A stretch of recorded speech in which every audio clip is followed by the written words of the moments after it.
శివ మహాపురాణంలో శతరుద్ర సంహితలో 21 చాప్టర్. ఇక్కడ పరమేశ్వరుడు ఆ మహేశ్వర అవతార వర్ణాల్లో అంబికాదేవి యొక్క శాపం ద్వారా భైరవ అవతారంలో ఆ వేతాళ రూపంలో భూమి మీద అవతరించటం గురించి చెప్పబడి ఉంది.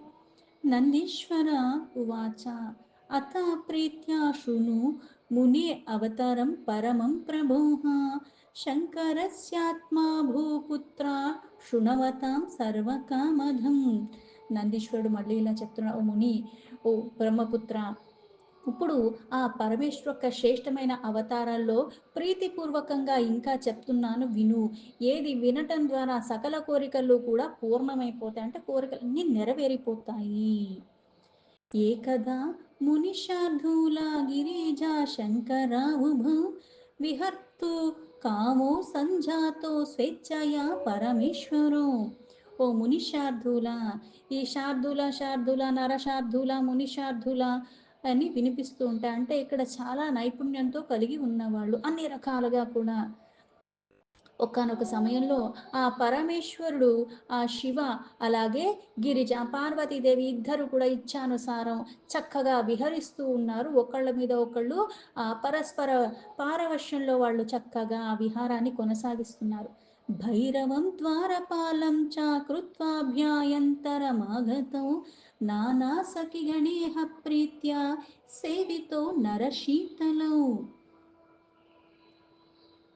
అయితే ఇక్కడ వాళ్ళంతా విహరిస్తూ ఉండగా అప్పుడు వాళ్ళ ఒక గృహానికి కాపలాగా ద్వారపాలకులుగా భైరవుణ్ణి పెట్టారు. ఆ భైరవ రూపంలో తానే స్థాపించి అక్కడ లోపల ఎవరిని రానివ్వకుండా అక్కడ నియమించారు.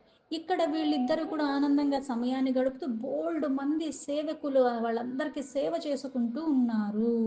అంటే ఇక్కడ మళ్ళీ లీలగా చేస్తూ ఎలా అయితే మనకి రాజులు రాణులు చూసుకుంటే వాళ్ళకి సేవ చేయడానికి కూర్చున్న దగ్గర నుంచి లేకుండానే అన్నీ వాళ్ళ దగ్గరికి వస్తూ ఉంటాయి. అన్ని రకాలుగా సపరివార్యంగా అక్కడ వాళ్ళకి అక్కడ ఒక పరివారంలాగా అంతమంది వచ్చి సేవించుకుంటూ ఉంటూ ఉంటారు. అలాగే ఇక్కడ ఎలా అయితే ప్రేమపూర్వకంగా అటువంటి వాళ్ళతో సేవించబడతారో అలాగే మనుషుల్లాగా ఇక్కడ లీల చేస్తున్న ఈ పార్వతీ పరమేశ్వరులు కూడా అంతమందితో అక్కడ సేవింపబడుతున్నారు. ఇంకెవరిని లోపలి రాకుండా భైరవుని అక్కడ ద్వారపాలకుడిగా పెట్టారు. చిరం విహృత్య తత్రద్ధో స్వాతంత్రో పరమేశ్వరో బభూవతు ప్రసన్నౌతో నానా లీలా కరో ముని.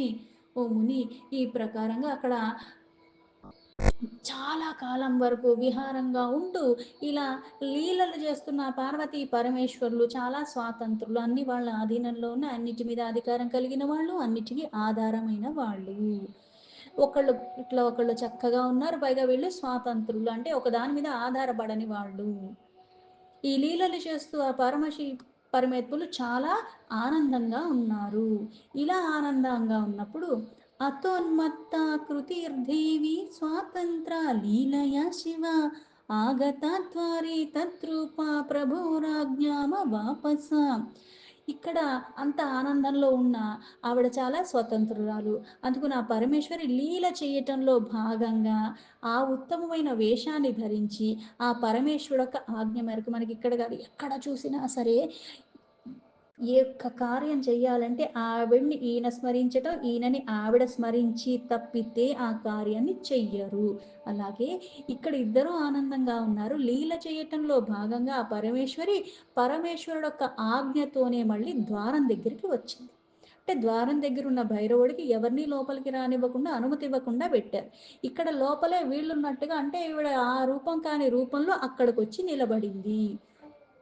तां देवी भैरवः सोता नारी दृष्टया विलोक्य च నిషిషేధ బహిర్గంతుం తద్రూపేణ విమోహితః.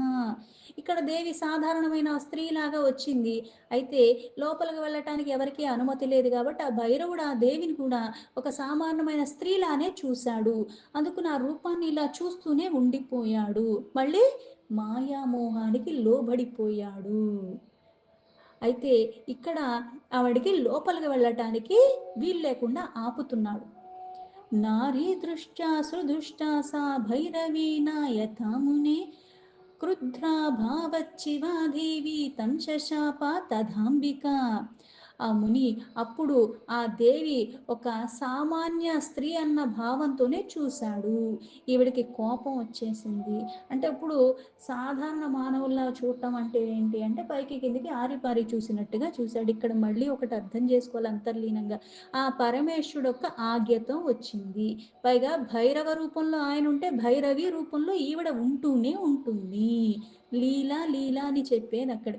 అంటే ఇప్పుడు పరమేశ్వరుడికి పరమేశ్వరుడే శపించుకుని లీలలుగా అవతరిస్తూ ఉన్నాడు. అంతేకాని ఇప్పుడు ఒకానొక గాథలో ఎలా అయితే నారదుడు శపించిన కారణంగా విష్ణువు మళ్ళీ రామావతారంలో వచ్చి మళ్ళీ ఆ హనుమతాది ఇటువంటి వాళ్ళు వానర మూక సహాయంతోనే మళ్ళీ తన భార్యను చేజిక్కించుకున్నాడన్నట్టుగా మనకొకటి ముందు జరిగింది. అంటే ఇవన్నీ ఎందుకు చెప్తున్నారంటే లీలా విశారదుడైన పరమాత్మ ఏం చేస్తాడంటే ఇక వేరే రూపం ఉంది. మళ్ళీ ఇది చేసే కార్యం వేరన్నట్టుగా ఈ భేదం కనపడుతున్నట్టుగా చేసి మనను మళ్ళీ మాయామోహాల్లోకి వెళ్ళిపోతున్నాం. తనకి తానే ఇచ్చుకున్నట్టుగా, తనకి తానే మళ్ళీ ఇట్లా వస్తున్నట్టుగా, తనకి తానే మళ్ళీ సహాయపడుతున్నట్టుగా ఇవన్నీ చేస్తున్నవాడు లీలా విశారదుడైన ఆ పరమాత్మయే. ఆయన ఇచ్చతోనే వచ్చింది ఇక్కడికి. ఆయన ఇచ్చ మేరకే సాధారణ స్త్రీలాగా వచ్చింది. ఆయన ఇచ్చ మేరకే ఈ భైరవుడు కూడా ఆవిడ సాధారణ స్త్రీ అనంటే ఆయన కాబట్టే చూడగలిగాడు. వేరే వాళ్ళకి అది సాధ్యం కాదు. ఈవిడ మళ్ళీ ఆయన మీద కోప్పడినట్టుగా మళ్ళీ ఒక సామాన్యమైన స్త్రీని అనుకుని నువ్వు దృష్టి చూపుతో నన్ను చూస్తున్నావు అని ఈవిడ కోపానికి లోబడి ఆ అంబిక అయిన పార్వతీదేవి ఆ భైరవుడికి శాపం ఇవ్వటానికి పూనుకుంది. శివో ఉవాచ నారీ దృష్ట్యా పశ్యసి త్వం యతో మాం పురుషాధమ అతో భవధరాయాం హి మానుష్యస్త్వం చ భైరవ. ఆ పరమేశ్వరి ఆ భైరవుడితో ఓ పురుషాధమ, ఓ భైరవ, నన్ను సామాన్య స్త్రీ అన్న భావంతో ఆ దృష్టితో నన్ను చూస్తున్నావు. అందుకే నువ్వు భూమి మీద మానవ రూపాన్ని ధరించి ఉద్భవించు అంది.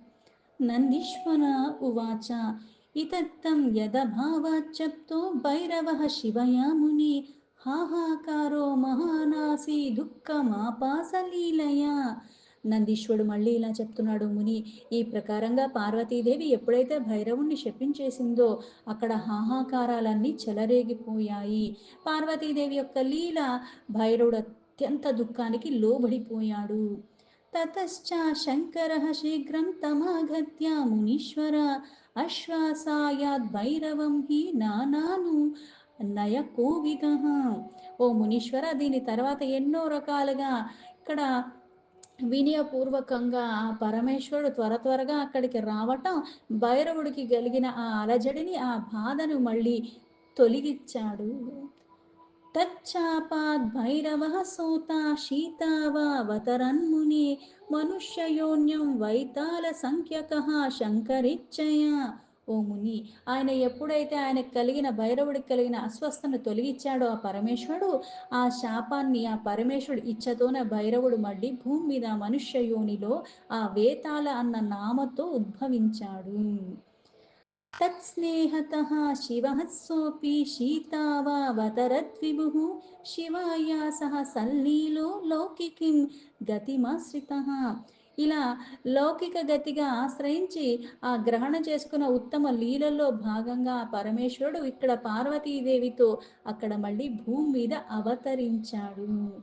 మహేషాహ శివశ్చాసిత్ చారదా గిరిజాముని సులీలం చక్రతుః ప్రీత్యా నానాలీలా విశారదో. ఓ ముని, పరమేశ్వరుడైన ఆ మహేశ్వరుడు నామంతో పార్వతీదేవి శారద అన్న నామంతో ప్రసిద్ధి చెందిన రూపాల వాళ్ళిద్దరూ కూడా ఉద్భవించారు.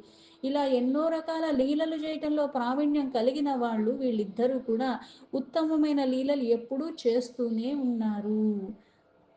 इति ते कथितं తాత మహిశ్చరితం వరం ధన్యం యశస్యామాయుష్యం సర్వకామఫలప్రదం. అందుకే ఓ తాత, ఇక్కడ ఎన్నో రకాలుగా ఉత్తమ లీలలు చరిత్రలు పరమేశ్వరుడు ఎన్నో ఉన్నాయి వర్ణించటానికి వీలు కానివి.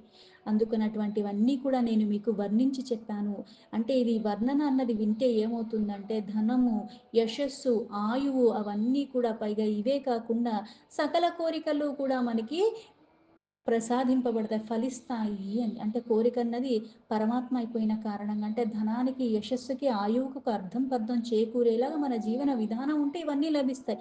ఇవన్నీ ఉన్నప్పుడు మళ్ళీ అటువంటి చంచలత్వానికి లోబడకుండా ఇంకా స్థిరంగా వాటికి అర్థం చేకూర్చే విధానంగా ఇవన్నీ నేను వినియోగిస్తున్నప్పుడు ఆ జన్మ సార్థకమవుతుంది. అందుకే కోరికలన్నీ కూడా ఫలిస్తాయి కానీ కోరికే పరమాత్మ అన్న స్థితిలో ఉంటారు వాళ్ళు. या इदं शृणुयाद्भक्त्या श्रावयेद्वा समाहितः सा भुक्तेद्वेह किलान् भोगाనంతే మోక్షమవాప్నుయాత్. ఎవరైతే సావధాన చిత్తంతో, అంటే చంచలత్వం లేకుండా స్థిరమైన చిత్తంతో మనసావాచ కర్మణ, ఒకటి చేస్తున్నామంటే మానసికంగా, శారీరకంగా, వాక్కు రూపంలో కూడా ధ్యాస అక్కడ ఉండాలి. ఇక్కడ మనిషిని ఉన్నాను కానీ మనసు ఎక్కడ ఉంది, నేను ఏదో చేస్తున్నాను, ఏదో చూస్తున్నాను, ఇంకేవో ఆలోచనలు వస్తున్నాయి అన్నట్టుగా కాకుండా సావధానమైన స్థిరమైన చిత్తంతో భక్తిపూర్వకంగా వింటున్నారు, లేకపోతే ఇంకొకరికి వినిపిస్తున్నారు. వాళ్ళకి ఈ లోకంలో సంపూర్ణమైన భోగాలంటే భోగాలతో కూడుకున్న ఏది కావాలో ఈ లోకంలో అన్నీ లభిస్తాయి. అలాగే అంత్యకాలంలో ముక్తి కూడా లభిస్తుంది. అంటే భోగాలు కలిగి ఉన్నప్పటికీ కూడా మళ్ళీ భోగాల మీద ప్రీతితో కాకుండా వాటి ప్రభావం నీ మీద పడకుండా కూడా నువ్వు ఉండగలిగేలాగా ఉంటేనే అంత్యకాలంలో కూడా అదే స్మరణతో ఉంటావు. దాని కారణంగానే ముక్తి లభిస్తుంది.